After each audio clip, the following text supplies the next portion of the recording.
Halo semua, perkenalkan nama saya Priskala Martini Karmi dengan NIM 2003030013, mahasiswi kelas A semester 3, program studi Sosiologi, Fakultas Ilmu Sosial dan Ilmu Politik, Universitas Nusa Cendana Kupang. Baik, kali ini saya akan menyampaikan review materi buku ke-7 untuk mata kuliah Teori Sosiologi Modern yang berjudul Teori Jurgen Habermas tentang Demokrasi dan Ruang Publik dalam buku Jurgen Habermas Democracy and the Public Sphere karya Luke Good.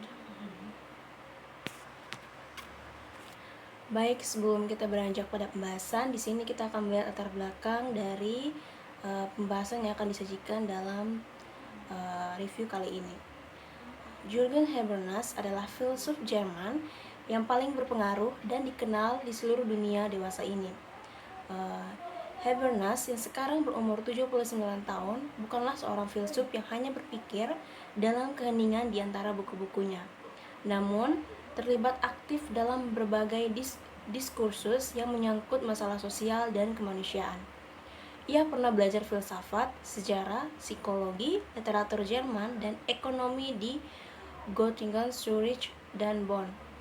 Setelah menyelesaikan disertasinya yang berjudul yang absolut dalam sejarah tentang ambivalensi dalam pemikiran Schelling, Habermas mulai berkenalan dengan sekolah Frankfurt dan menjadi asisten dari Theodor Wiesengund Adorno.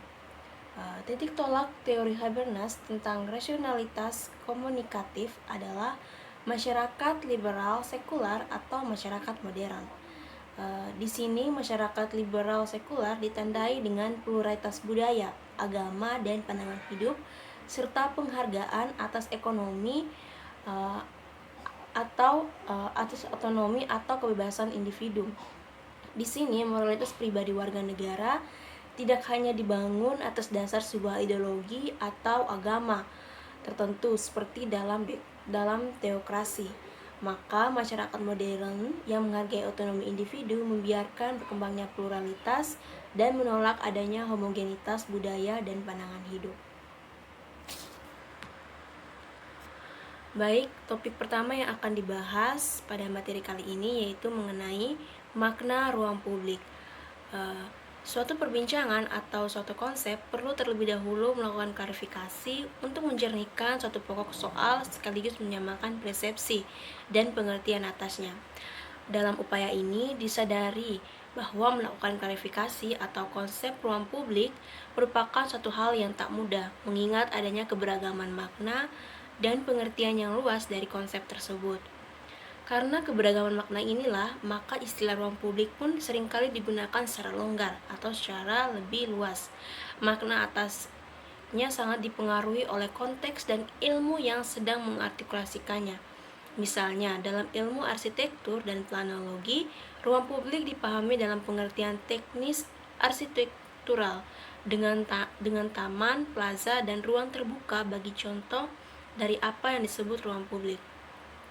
Dalam konteks dunia digital seperti internet, ruang publik adalah cyberspace, tempat interaksinya maya terjadi. Bagi pengkaji dan aktivis media, ruang publik adalah perusahaan penyiaran yang disponsori oleh pemerintah. Baik, kita masuk pada topik pembahasan yang berikut mengenai demokrasi deliberatif.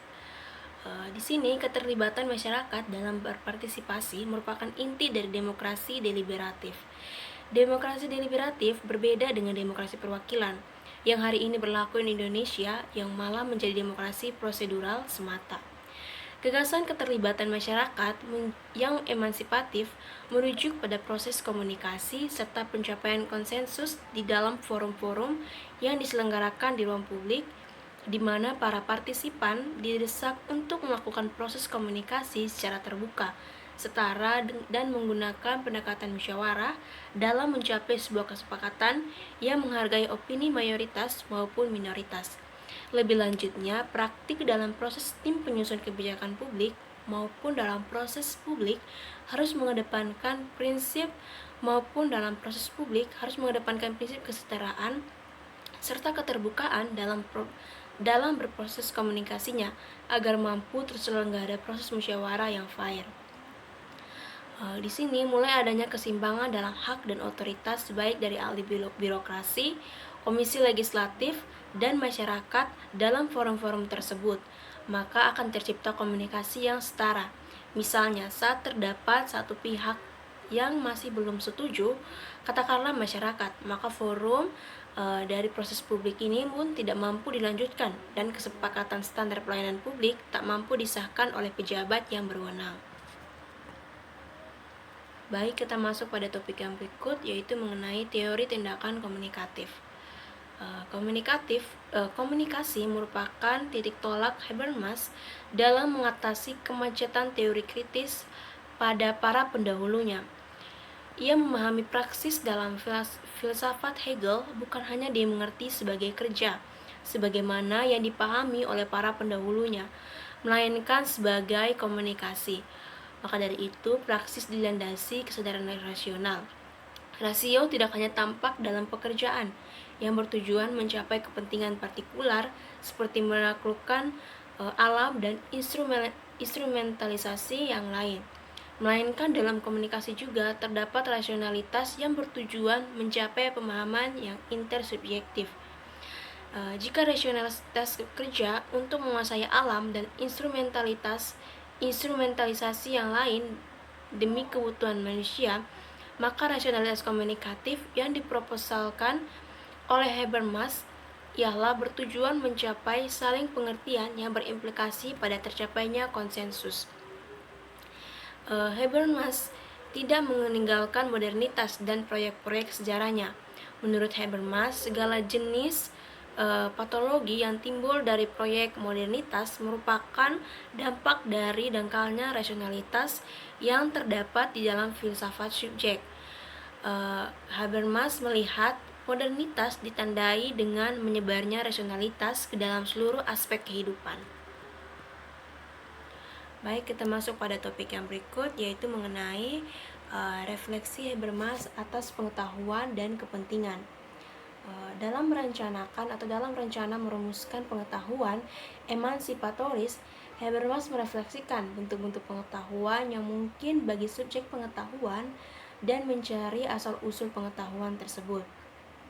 Refleksi ini bisa dilakukan guna mencari pertautan antara teori dan praksis, antara pengetahuan dan pengalaman subjek.